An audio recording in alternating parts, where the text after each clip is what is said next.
दोस्तों एक बड़ा सवाल है कि जो खाद्य सुरक्षा योजना के ऑनलाइन आवेदन हो रहे हैं वह आवेदन ऑनलाइन है या फिर ऑफलाइन है। तो ये वीडियो देखने के बाद आप कंप्लीट डिटेल में समझ पाएंगे कि आवेदन ऑनलाइन हो रहे हैं या फिर ऑफलाइन हो रहे हैं, क्योंकि इसके बारे में आपको कंप्लीट जानकारी नहीं है।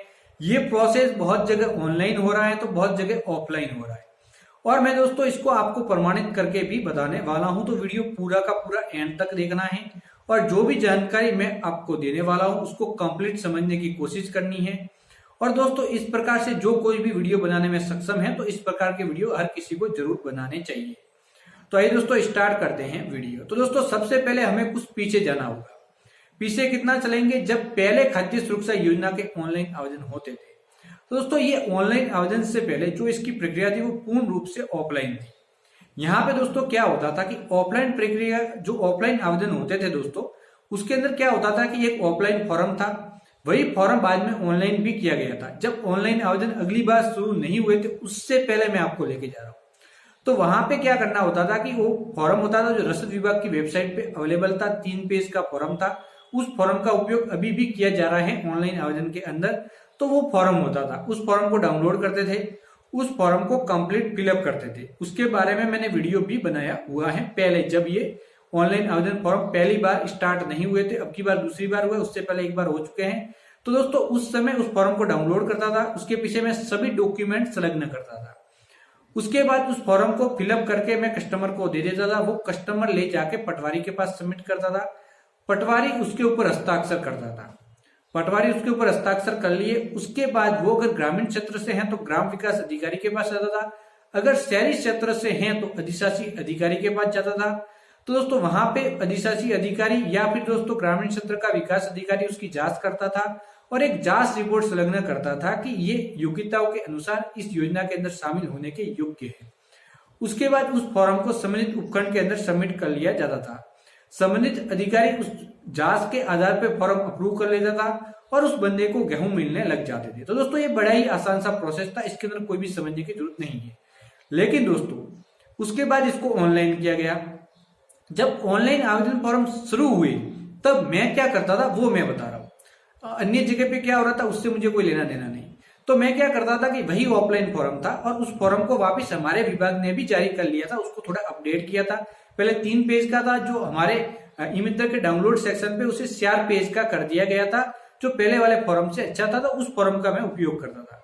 उस फॉर्म को मैं डाउनलोड करता था, उसको कंप्लीट फिलअप करता था। सभी डॉक्यूमेंट जैसे राशन कार्ड हो गया, आधार कार्ड हो गया और जन आधार कार्ड हो गया और संबंधित वर्ग का एक डॉक्यूमेंट मैं उसके साथ संलग्न करता था।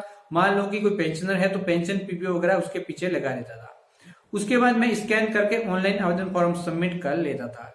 ऑनलाइन आवेदन फॉर्म सबमिट करने के बाद संबंधित अधिकारी के पास वो आवेदन फॉर्म चला जाता था, वहां से उसकी जांच की जाती थी। वहां पे उसको फॉर्म को दोस्तों उस फॉर्म को अप्रूव किया जाता था। लेवल 1 पे अप्रूव किया जाता था। लेवल 1 पे अप्रूव हो जाते थे जितने भी आपके आवेदन हुए हैं। उसके बाद उसकी एक लिस्ट जारी होती थी। वो लिस्ट जो जारी होती थी वो हमारे अधिशासी अधिकारी यानी नगर पालिका के अंदर भेज दी जाती थी। अब नगर पालिका के अंदर एक अधिकारी नियुक्त था, वो उसकी जांच करता था। उस लिस्ट के आधार पर जिस किसी का नाम है उसके घर पे जाता था, वहां पे उसके डॉक्यूमेंट मांगता था। उस डॉक्यूमेंट के आधार पर ये देखता था कि वो खाद्य सुरक्षा योजना में जोड़ने के योग्य हैं या फिर नहीं। जिस वर्ग के अंदर उसने आवेदन किया है उस वर्ग की जो योग्यता है वो पूरी कर रहा है या फिर नहीं। उसके बाद एक रिमार्क का कॉलम था उस लिस्ट के अंदर, वहां पे वो रिमार्क करता था कि मैंने इसकी जांच की है, ये आय के आधार पे, उस नियम के आधार पे खाद्य सुरक्षा योजना में शामिल होने के योग्य हैं और उसको खाद्य सुरक्षा योजना में जोड़ने की अनुशंसा की जाती है। अगर योग्य नहीं होता था तो लिखा जाता था कि ये खाद्य सुरक्षा योजना में इस कारण से जोड़ने के योग्य नहीं है, इसलिए इसको खाद्य सुरक्षा योजना के अंदर नहीं जोड़ा जा सकता। फिर वो लिस्ट आगे वापस चली जाती थी अधिकारी के पास, अधिकारी जांच करता था। उस लिस्ट के आधार पर जिसकी अनुशंसा की गई है जोड़ने की उसको जोड़ दिया जाता था, जिसका कहा गया जोड़ने के योग्य नहीं है उसके फॉर्म को रिजेक्ट कर लिया जाता था। और जैसे ही रिजेक्ट होता था हमारे ई मित्र आईडी में दिखाई देने लग जाता था कि ये रिजेक्ट हो गया, ये अप्रूव हो गया है। और जैसे ही अप्रूव होता था तो उसके बाद वो राशन की दुकान पे जाके गेहूं प्राप्त कर सकता था। तो दोस्तों ये सबसे बेस्ट प्रोसेस था जो खाद्य सुरक्षा योजना का था। लेकिन ये जो प्रोसेस है 2020 के जो पहले जितने भी आवेदन हुए मैंने इसी प्रोसेस से आवेदन किए।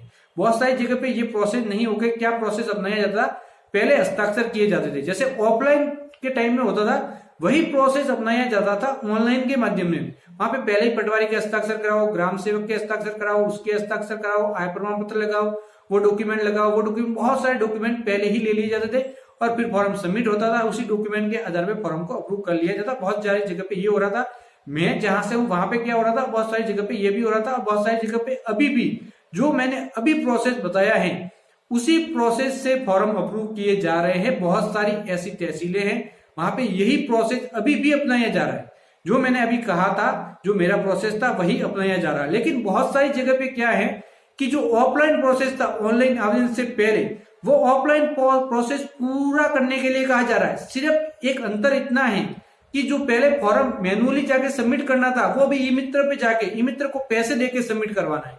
तो फिर ऑनलाइन करने का क्या महत्व रह जाता है, मुझे ये समझ नहीं आ रहा है। क्योंकि अगर जब पहले ही सभी जांच करवा लेनी है तो उसके बाद तो डायरेक्टली उसको उपखंड कार्यालय में या फिर पंचायत में सबमिट कर लो। पंचायत का जो भी अधिकारी है वो सम्मिलित उपखंड के अंदर भेज देगा और वहां से उनको अप्रूव किया जाएगा। तो ऑनलाइन आवेदन करके क्यों लोगों को परेशान करना। दोस्तों इसके अंदर समस्या क्या आ रही है वो मैं आपको बताता हूँ। मेरे यहाँ का मैं आपको बता देता हूँ। मेरे पास से पहले कोई बंदा आया, मैंने उसको फॉर्म दिया, कंप्लीट फिलअप, वो पटवारी के पास जाता, पटवारी तुरंत हस्ताक्षर कर लेता है, इसके अंदर कोई भी समस्या नहीं है। वो देखता है कि इसके पास जमीन वगैरह कितनी है, उसके अकॉर्डिंग वो हस्ताक्षर कर लेता है। उसके बाद वो वापस उसको दे देता है। उसके बाद जाके वो नगर पालिका के अंदर सबमिट कर लेता है। तो मेरे नगर पालिका के अंदर आज फिलहाल जब मैं वीडियो बना रहा हूँ तो लगभग बहुत सारे ऐसे फॉर्म है, लगभग 200 से 300 फॉर्म सबमिट ऑलरेडी हो चुके हैं। वो सभी के सभी फॉर्म वहां पे पड़े हैं। अब वो आगे और आवेदन आएंगे, सभी फॉर्म इकट्ठा होते रहेंगे। उसके बाद अंत में क्या होगा, अंत में क्या होगा कि 10 लाख नाम यहाँ पे खाद्य सुरक्षा योजना में जोड़े जा सकते हैं। अब दोस्तों 10 लाख की लिमिट पूरी हो जाएगी, खाद्य सुरक्षा योजना की सर्विस बंद कर दी जाएगी। उसके बाद जो फॉर्म पेंडिंग पड़े थे, कुछ यहाँ पे विकास अधिकारी के पास पड़े होंगे, ग्राम विकास अधिकारी के पास, सॉरी दोस्तों, या फिर कुछ नगर पालिका के अधिशासी अधिकारी के पास, वो ऐसे ही पड़े पड़े सड़ जाएंगे और उनके आवेदन हो ही नहीं पाएंगे। अब दोस्तों मैं जो प्रोसेस बताया था ऑनलाइन आवेदन का, जो मैं पहले करता था, उसके पीछे वजह क्या है।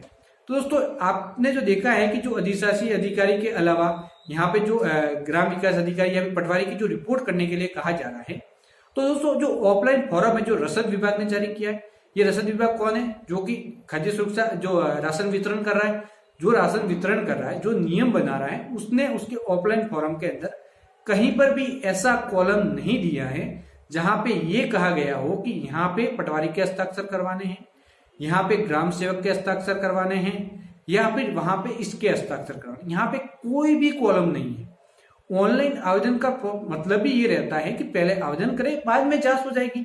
जिससे क्या होता है कि एक बार सभी आवेदन आ गए, लिस्ट जारी हुई, लिस्ट के आधार पर जांच करेंगे, जो योग्य है वो अप्रूव होगा, जो अयोग्य है उसे रिजेक्ट कर दिया जाएगा। अब दोस्तों पहले जांच के अंदर क्या होता है, पहले जांच के अंदर सबसे बड़ी समस्या क्या है वो मैं आपको बताता हूं। अब दोस्तों कोई ऐसा बंदा है जो कि मान लो कि अधिशासी अधिकारी या फिर चेयरमैन वार्ड पार्षद का कोई पहचान वाला है, अगर वो पहले जांच करवाने वहां पे गया तो वहां पे उसके हस्ताक्षर करके उसको देने ही देने, चाहे वो अयोग्य हो या फिर योग्य हो, इसके कोई नियम नहीं है, वो करके देगा, ये कंफर्म है। ये करके मैं देख भी चुका, बहुत सारे लोगों ने हस्ताक्षर करवाए, गया, हाँ भाई ये तो इसको तो करने पड़े, मना बोल ही नहीं सकते क्योंकि अच्छी पहचान है तो हस्ताक्षर तो करने ही है। अगर बाद में जांच करवाई जाएंगे तो उस समय ये जांच तो हो रही है, लेकिन वहां पे जो क्या रिमार्क करेगा वो जो अधिकारी है वही जानता है और कोई नहीं जानता। तो उस मामलों में जांच सही होती है और पहले जांच के अंदर ये समस्या रहती है। और पहले जांच के अंदर क्या होता है कि पहले ही बहुत सारे फॉर्म रिजेक्ट हो जाते हैं, उनके ऑनलाइन आवेदन की जरूरत ऐसे भी नहीं पड़ती। 10 से 20 फॉर्म रह जाएंगे लास्ट में और 10 से 20 फॉर्म के आवेदन करके आप संतुष्ट हो जाएंगे। तो दोस्तों यही समस्या इसके अंदर बहुत ज्यादा आ रही, तो मैंने वीडियो बना के बताया कि क्यों ना इस प्रोसेस को यही अपनाया जाए कि जो भी आवेदन आ रहा है फॉर्म लो, सम्मिलित वर्ग का डॉक्यूमेंट लो, अगर कोई भी आवेदन करना चाहता है तो वो कर सकता है, इसमें क्या प्रॉब्लम है, हर कोई कर सकता है, चाहे वो योग्य है या फिर अयोग्य। उसके बाद सम्मिलित अधिकारी जांच कर लेगा, उस अधिकारी को लगेगा कि योग्य है तो जोड़ जाएगा, नहीं है तो रिजेक्ट हो जाएगा, कोई समस्या ही नहीं है। तो यही प्रोसेस अपनाना चाहिए और पहले भी मेरी तहसील के अंदर तो यही प्रोसेस अपनाया जा रहा था। मेरी सिटी के जो भी फॉर्म थे उसके अंदर, हो सकता है ग्रामीण क्षेत्र में ये ना हो, लेकिन शहरी क्षेत्र के अंदर इसी प्रोसेस को अपनाया जा रहा था और मैं आगे भी कहूंगा आप इसी प्रोसेस को अपनाएं। तो जितने भी ई मित्र कियोस्क हैं वो सहमत हैं तो कमेंट बॉक्स में जाके कमेंट करें कि इसी प्रोसेस को अपनाएं। इससे क्या होता है दोस्तों, ई मित्र को एक तो कम समस्या आती है, कोई भी आवेदक आया फॉर्म भरा तो इससे समय की बचत होती है। जो एक बंदा है जो आवेदन करवाने आया है उसका कितना समय बर्बाद होता है, वो अपनी एक दिन की मजदूरी खराब करता है। वो पहले ई मित्र पे आता है, फिर ई मित्र कहता है डॉक्यूमेंट लेके आओ, वो डॉक्यूमेंट लेके आता है, फॉर्म भर के देता है, फिर वो पटवारी के पास जाता है। बहुत सारे ग्रामीण क्षेत्र के अंदर पटवारी बहुत दूर होते हैं, 2-3 गांव का एक ही पटवारी लगता है, तो वहां पे जाता है, पटवारी मिलता नहीं, 2-3-4 चक्कर लगते हैं, फिर पटवारी हस्ताक्षर करता है, फिर ग्राम सेवक के पास लेके आता है, वहां पे 2-3 बार जाता है, उसके बाद हस्ताक्षर होते हैं, उससे 3 से 4, 5, 6 दिन उसके ऐसे ही वेस्ट हो जाते हैं, और उसके बाद वो ऑनलाइन आवेदन फॉर्म सबमिट करवाता है और अंत में उसका रिजेक्ट हो जाता है। उतने दिन घूमने का कोई महत्व ही नहीं रहा। अगर वो डायरेक्टली ऑनलाइन आवेदन फॉर्म सबमिट करवाएगा तो उससे पैसों की भी उसकी बचत होगी, समय की बचत होगी और उसका ज्यादा बेनिफिट रहेगा। तो दोस्तों जो भी यूट्यूबर है खास करके इस टॉपिक पे वीडियो जरूर बनाए, इसके ऊपर आवाज जरूर उठानी चाहिए और जरूर कहना चाहिए कि इस प्रोसेस को अपनाएं, क्योंकि दोस्तों रसद विभाग भी यही चाहता है। अगर रसद विभाग ये नहीं चाहता तो वो अपने ऑफलाइन फॉर्म के अंदर पटवारी के हस्ताक्षर का, ग्राम सेवक के, अधिशासी अधिकारी के हस्ताक्षर का कॉलम जरूर ऐड कर लेता। अगर उसने ऐड नहीं किया है तो वो भी यही चाहता है कि पहले आवेदन हो और उसके बाद जांच हो। तो दोस्तों मुझे नियम का नहीं पता, लेकिन जो प्रोसेस मैंने करके किया है वही मैंने आपको बता दिया है। अगर आपको जानकारी अच्छी लगी हो तो चैनल को सब्सक्राइब करके ऑल नोटिफिकेशन ऑन करना बिल्कुल ना भूले। तो बाय बाय दोस्तों।